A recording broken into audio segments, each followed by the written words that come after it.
Most personal landlords in the UK are losing money right now. They just have not done the maths yet. 93,000 landlords ran those numbers in 2025 and sold up. And yet the market data tells a completely different story. Rental yields just hit a record high of 6.6%, and the best 5-year fixed rate sits at 3.43%. Two completely different stories. Same market, same year. The difference comes down to one thing, and it is not the property, the location, or the mortgage rate. It is the structure, and the landlords who got that right are operating in a completely different market to everyone else. 89% of landlords surveyed said they were making a profit in 2025, the highest figure recorded since 2019.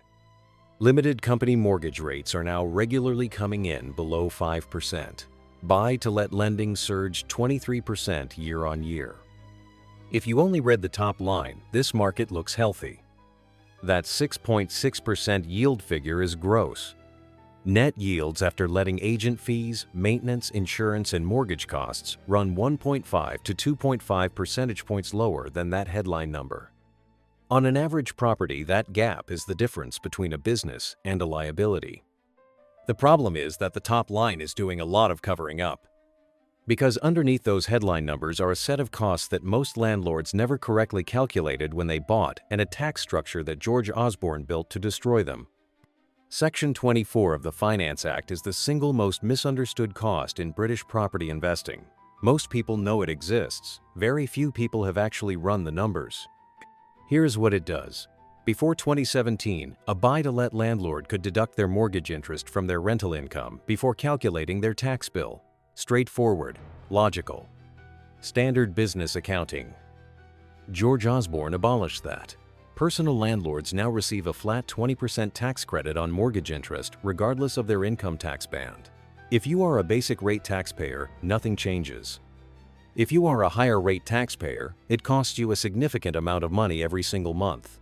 The higher your tax band, the harder you get hit, and the more successful you became, the worse it got. Here is what that actually looks like on a real property. A £200,000 property, a £50,000 deposit, mortgage of £150,000 at the current average 2-year fixed rate 4.7% on interest only. That is £588 a month in mortgage costs. Rental income at the UK national average yield of 6%, £1,000 a month. Before tax, that looks like £412 a month in profit. Now apply Section 24. Because you are a higher rate taxpayer, you pay 40% income tax on the full £1,000 of rent, that is £400. Then you receive back a 20% credit on your mortgage interest, which returns roughly £118 a month. Net tax bill, £282 a month. Mortgage cost, £588. Tax, £282. Rent received, £1,000. What remains before any other costs? £130 a month. Deduct your letting agent fees at 10%, £100, insurance £40, a basic maintenance allowance £50. You are now running negative £60 a month on a £50,000 cash investment at the UK national average yield on an average property paying the average mortgage rate. This is not a struggling property.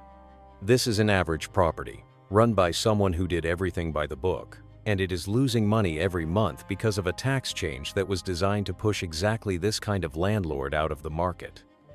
So is buy-to-let worth it in 2026 for the personal landlord? On these numbers, no, not right now. If you want to understand why 93,000 landlords sold up last year, you just watched it happen in real time. If this is the position you are in right now or close to it, stick with me, because the second half of this video is specifically about what to do about it. Before we get into that, quick reminder to subscribe if this kind of data is useful to you. Every week on this channel we run the actual numbers so you can make real decisions, not guesses. In 2025, there were 440,000 limited companies set up specifically to hold buy-to-let property in the United Kingdom. That is a 5-fold increase compared to 2016. 63% of landlords currently planning to expand their portfolios said they would do it through a limited company rather than in their own name. That is not a trend. That is a structural shift in how serious property investors operate. Here is why. A limited company is not subject to Section 24.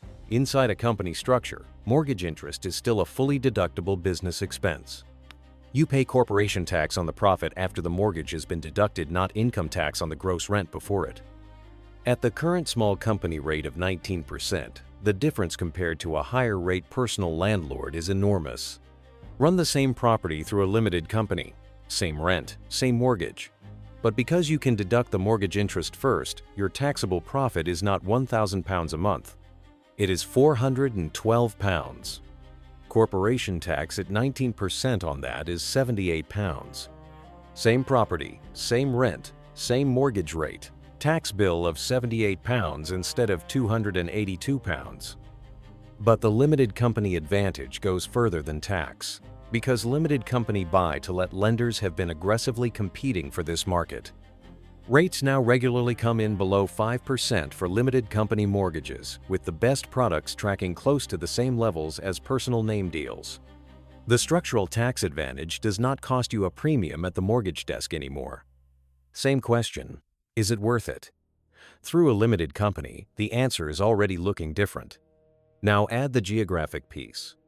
The investors who are making this work in 2026 are not buying in London. London gross yields average 4.7%. The maths do not work at any mortgage rate for a higher rate taxpayer in a personal name, and they only barely work inside a company. The northeast of England and parts of Scotland are consistently delivering gross yields above 7%. Entry prices are lower, which means you need less deposit capital and carry less mortgage debt. And the tenant demand in cities like Sunderland, Newcastle, and Middlesbrough remains structurally strong because rents are affordable relative to local wages in a way that London rents simply are not. Here is what the second scenario actually looks like. A £150,000 property in the northeast, $37,500 down. Mortgage of $112,500 at 4%, on interest only inside a limited company, £375 a month. Rent at 7% gross yield, £875 a month. Deduct the mortgage interest before tax. The taxable profit is £500 a month. Corporation tax at 19%, £95. What remains before agent fees, insurance, and maintenance? £705. Deduct letting agent fees at 10%, £87. Insurance £35. Maintenance allowance £50. Monthly net profit, £533. Annual return on £37,500 of capital invested, just under 17% before any capital appreciation. Same question. Buy to let worth it in 2026. Different structure, different answer. That is not a trick. It is not financial advice. It is arithmetic. And it is why the landlords who are thriving right now are almost entirely operating through limited companies in high-yield regional markets, while the personal name landlords with London flats and average yields are the ones quietly selling up. Is buy-to-let worth it in 2026? In London, in your personal name, almost certainly not. In the Northeast, inside a limited company, the data says yes. There is one more variable to cover before the verdict. The Renters' Rights Act came into force in late 2025. From the 1st of May 2026, the remaining provisions begin to bite. Section 21 no-fault evictions are gone. Fixed-term tenancies are abolished. Rent increases must now go through a formal process. The landlord lobby has presented this as a catastrophe. The reality is more targeted than that. For a small personal landlord with one or two inherited properties and no systems in place, the administrative and legal burden of the new framework is genuinely significant. These are the landlords who use Section 21 because they did not know Section 8 well enough to use it properly. The new world requires documentation, process, and legal knowledge that part-time landlords often do not have. For a professional portfolio landlord operating through a limited company with a property manager, a solicitor on retainer, and proper tenancy documentation, the Renters' Rights Act changes the paperwork. It does not change the business model. 4 out of 5 landlords who cited the Renters' Rights Act as a reason to sell were operating in their personal name with small portfolios. That is not a coincidence. The regulatory wall and the tax wall are hitting exactly the same group of people at exactly the same time. And April 2027 brings another increase income tax on rental profits rising 2 percentage points across every band. 22, 42, and 47% for basic, higher, and additional rate taxpayers respectively. The timeline on personal name buy-to-let is not improving. Worth it despite the regulation? For the professional landlord with the right structure, yes. For the part-time personal landlord without systems, the answer gets harder every single month. So, is buy-to-let worth it in 2026? Here is the verdict. If you are a higher rate taxpayer holding buy-to-let property in your personal name at or below the national average yield, the numbers are likely negative or marginal right now, and they are scheduled to get worse in April of 2027. The exit conversation is worth having before that window closes. If you are a basic rate taxpayer with strong yields in regional markets and a mortgage coming up for renewal, you need to compare your options carefully before you roll onto the standard variable rate. The difference between a managed remortgage and default reversion can be several £100 a month on a standard portfolio.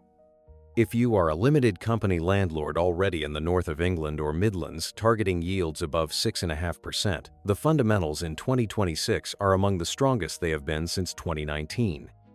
Falling mortgage rates, record yields, and 23% growth in buy-to-let lending suggests the market is repricing in your direction. And if you are not yet in the market but considering it, the structure question comes first. Not the property, not the location, not the mortgage rate, the structure. Because the same investment that destroys a personal landlord's cash flow can return 17% to a limited company landlord in the right postcode. The headline answer to whether buy-to-let is worth it in 2026 is not yes or no. It is, which version are you running? If the answer is the wrong one, you now know exactly why the numbers do not work and exactly what needs to change.